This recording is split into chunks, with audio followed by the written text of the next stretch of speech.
Coming up, Sydney petrol prices and finance, plus Amber with the weather.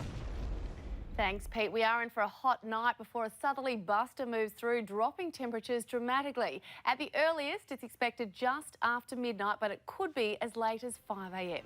Right now, though, it is still 28 degrees in the city, 35 in our west. I'll have your forecast in just a moment.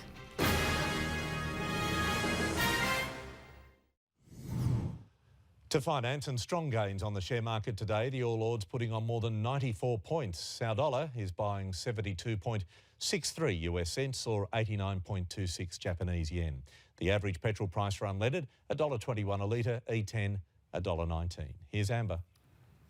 Summer certainly announced its arrival today. It was sunny and hot with warm northwesterly winds turning northeasterly along the coast.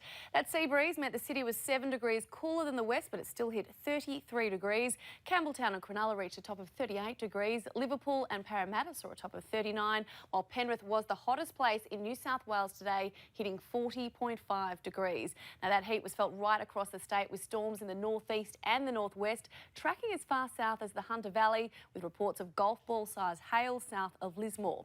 Now the far south coast also saw some storm activity, Bega reaching a top of 37, while further inland Mudgee hit 36, 38 the top in Dubbo.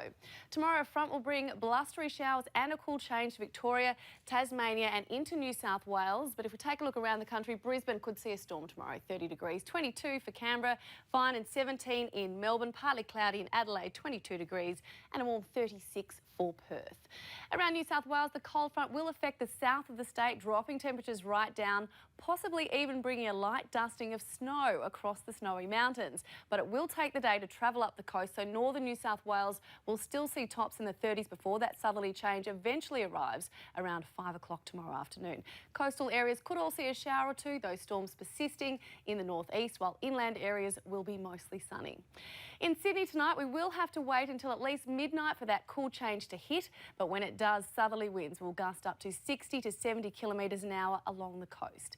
Then tomorrow will be much cooler with a possible shower in the morning, around a millimetre if anything, but those southerly winds will persist right throughout the day with sustained gusts of 35 to 50 kilometres an hour. Our west will be 15 degrees cooler. We are heading for a top of just 25 in Penrith, 24 in Blacktown, Campbelltown and Liverpool, 33 in Parramatta and the city, 21 the top in Terry Hills and 23 the top in Gosford.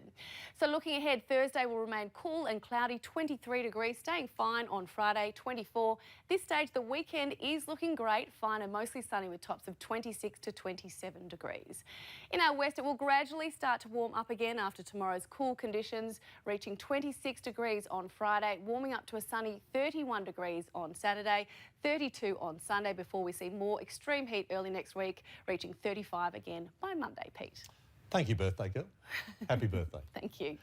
Tracy is next with the current affair, but that is 9 News for this Tuesday. I'm Peter Overton. I hope you have a good evening. From us all, good night.